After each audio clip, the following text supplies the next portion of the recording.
Dito po kami sa Imago. Ayan po yung mga bit-bit namin, mga pagkain po yan. First time namin kasi mag-stay dito sa Imago. Ganyan pala iniiwan, wala silang counter. Diyan lang iniiwan yung mga bill, mga card, mga susi. Hinatid kami rito. Pasok po tayo. Iwan pala yung mga slippers. Ay, iwan ba? Ah, makasimasok. Bango. Oh, bagong linis. Wow. Yan, masih basa lagi. Sorry masih basa. Ya, tidak apa. Kami baru dito. Okay. Dapat cleaning ba? Ayan, thank you. Wow, cantik. Dito na po kami sa aming kwarto. Magkano nga to isang gabi? 180 po yung isang gabi. 2 days kami rito. Si Ana ang nagbayad nung si Ana ang naglibre. Yan, si Ana ang naglibre ng 2 araw. Cute, meron palang bed dito. Hindi. Tapos may TV.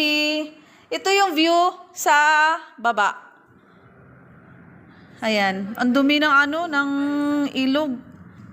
Yan, makikita yung mga view. Maganda. Maganda. Tsaka bagong linis talaga kasi pagdating namin, kakalinis lang nila, yung nakakatapos na siguro nila maglinis. Kasi pagdating namin, basa pa yung sahig, tsaka mabango pa talaga. Tapos yung toilet, ay dito pala yung isang kwarto, ayan, isang kwarto po. 2 yung kwarto niya. Yan, may mga cabinet. Tapos, 2 din yung toilet. Yung kanina nakita natin sa isang toilet, sa isang kwarto may toilet, dito may toilet din. Ito maliit na maliit na kwarto. Dito to Oh, may sila, may washing. Wow. Ayan, may washing po. Pwede tayo maglaba. Ito pala yung yung kwarto na malaki. Dito naman lagayan ng sapatos at tsinelas. Ang gaganda.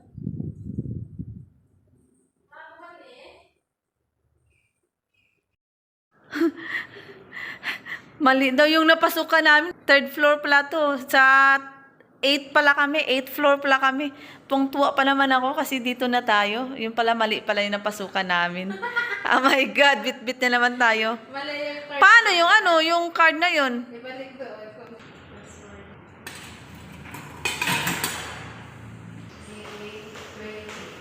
20?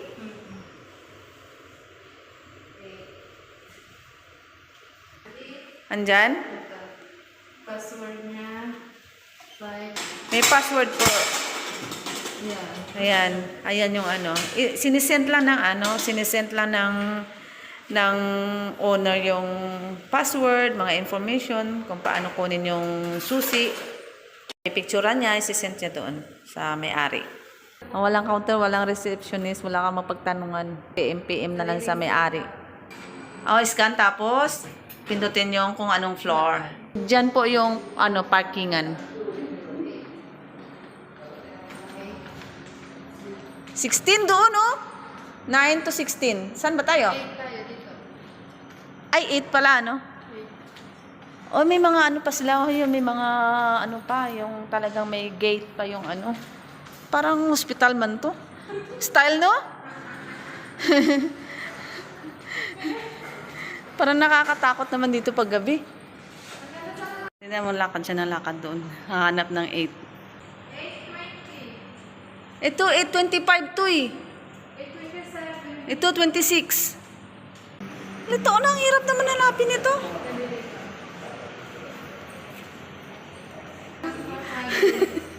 Dito ka na galing kanina.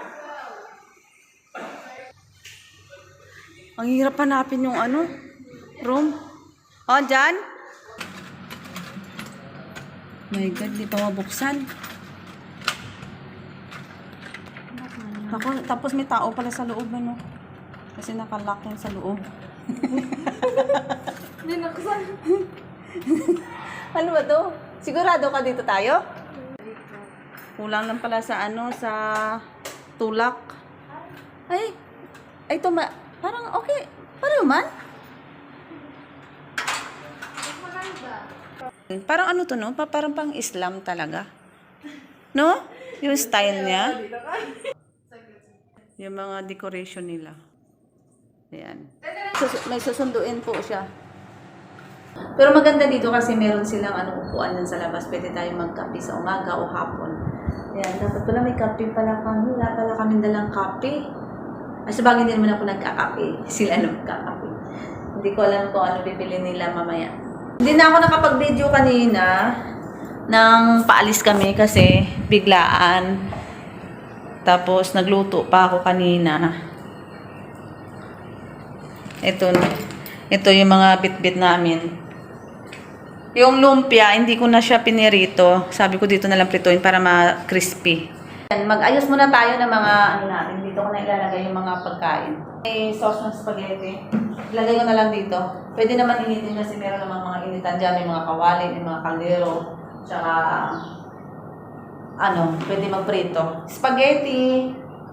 Konti lang guys yung luto ko kasi wala naman sa plano sana na magluto ako. Kaya, ayun, naisipan ko magluto kasi si Ana na nagbayad dito ng homestay namin.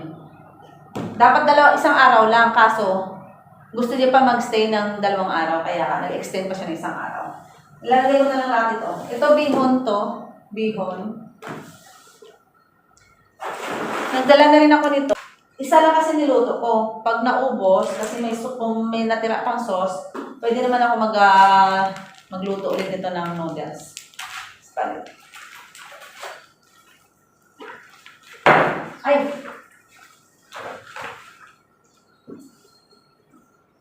Nagdala ako ng tissue. May tissue din pala rito.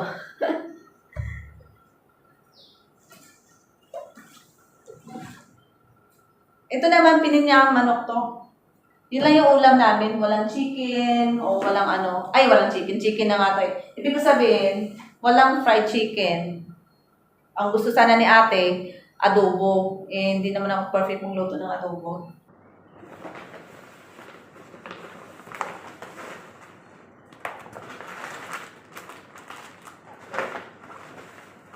Ayan nagdala ako ng tissue. Kasi kala ko kasi walang tissue. Nagbili na rin ako ng chili sauce. Magprito ako mamaya ng lumpia. Saka nagdala na rin ako ng cheese para sa spaghetti. Nadala ko to. Binili ko ng buy one free one. Dinala ko na. Wala kasing chichirya.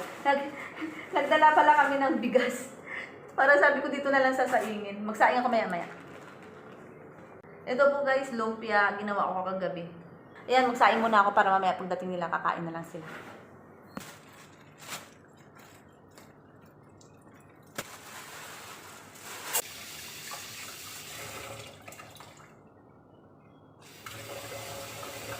Walang masaan.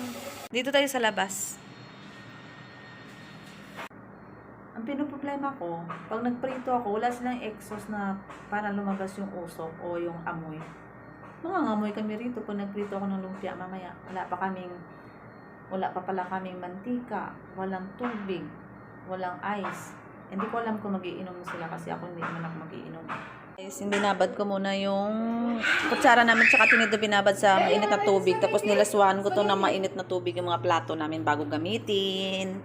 Bili po kami ng oil kasi hindi kami makapagprito. Ayan, nilalak niya yung bahay niya. Nandito tayo ngayon sa 6th floor. Titingnan namin yung swimming pool para mamaya pag gusto namin maligo, pupunta na lang kami dito. Alam na namin yung daan. Doon kami sa 8th floor. 8th floor. Abi. Pero maganda pala yan guys, oh. Hanggang ano oras kaya dito? Yung pwede May duyan pa. Wala na yata yan dyan. Oh, tangke ng tubig. Ang ganda.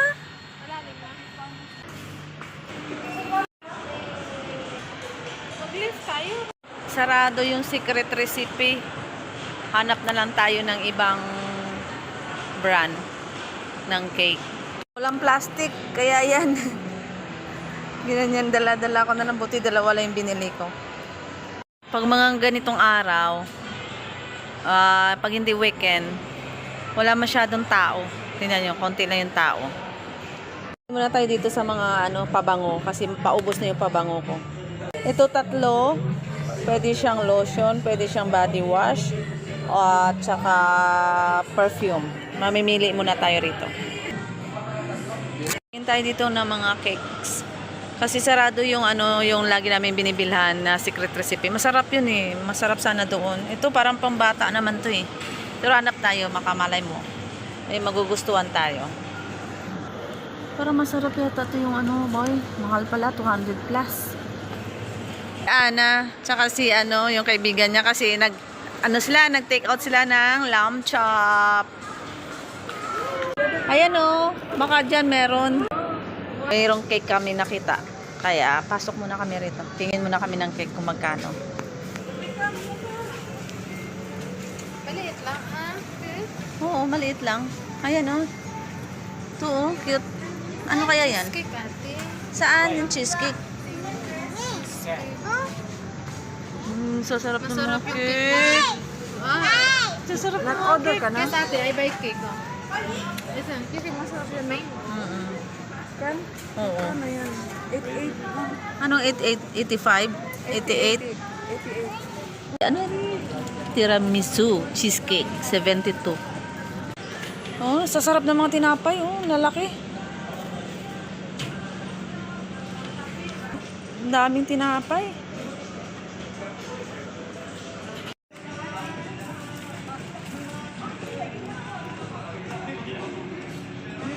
Luto na pa yung lumpia natin.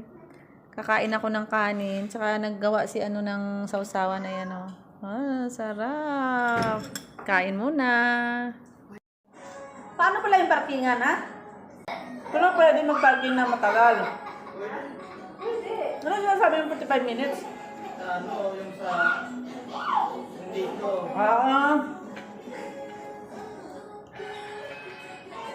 Sabihin ko na lang sa sa mall, mall nga, Imago Mall parking. Habay ko sa 3rd floor.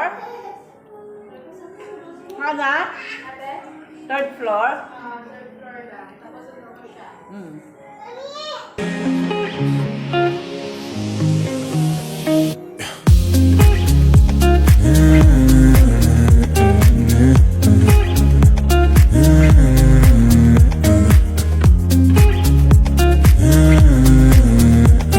Naghintay kami ng bisita namin na dumating kasi wala pa po sila. Kaya nood muna kami ng Netflix. Sunduin ko muna si Mira sa baba. Kasi andyan sila. Hindi kasi pwede makaakyat. Kailangan talaga may susi. Kailangan 3 pa yung susi na gagamitin. Sa elevator, sa 3rd floor. Ewan ko ba? Nasa baba na sila sa parkingan. Ito, para makalabas dito. Saan na yan? Nahanap na nila ako. Ayan, kainan na guys. Nandito na sila. Kain mo na ako kanin bago makain pancit. Oh, gutom na si Mira. Parang ako ganun ang picture dyan. So yung may strawberry. Wait. Bata mo na kami ang nanay. Hindi nga ako marunong gumamit eh. Ito na yung strawberry mo. Manis, Benas? Hindi ko natikman kasi wala sa secret recipe.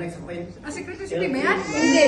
Ah, di okay. 15 minutes bake. Masarap. 15 minutes bake. Secret recipe, sobrang panis. Na lang dito mga. Oh, sige, kain ka lang. Ang ganda naman ni ate. Tingnan mo yung kulot ng buhok. Ay, ang ganda. Itong baby namin, ang ganda ng damit. Lundo ko na naman si Bernie. Ito si Bernie, taga Iloilo. Naligaw pa ako sa sa elevator kasi nalilito ako.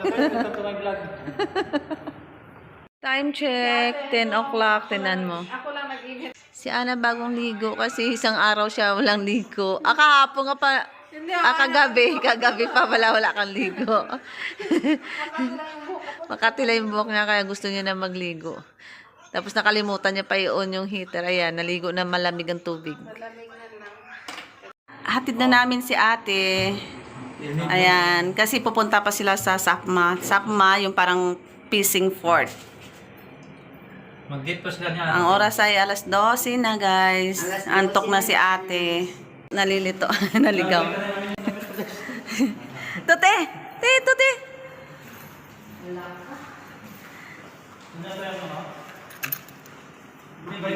Pindutin mo yung switch. Ito, Bern, pindutin mo yan, oh. Bago itulak yung pinto. Alam ba? Oh, pindutin yan, pindutin yan. Ah, yan, okay na. Galaptin, oh. Saan yung sasakyan niya, te? Ha?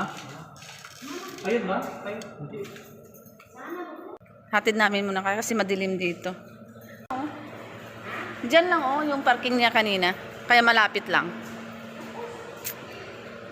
Maggamit pa mo, anak? Oo. Mag-uwi Oo. Saan kasi? Hindi. Kami. Saan yung sasakyan nyo? Oh, ayan na. Ah, sige. Kasi walang sasakyan dito. Hinihintay ka namin. Papasok. Wala? Isa pa.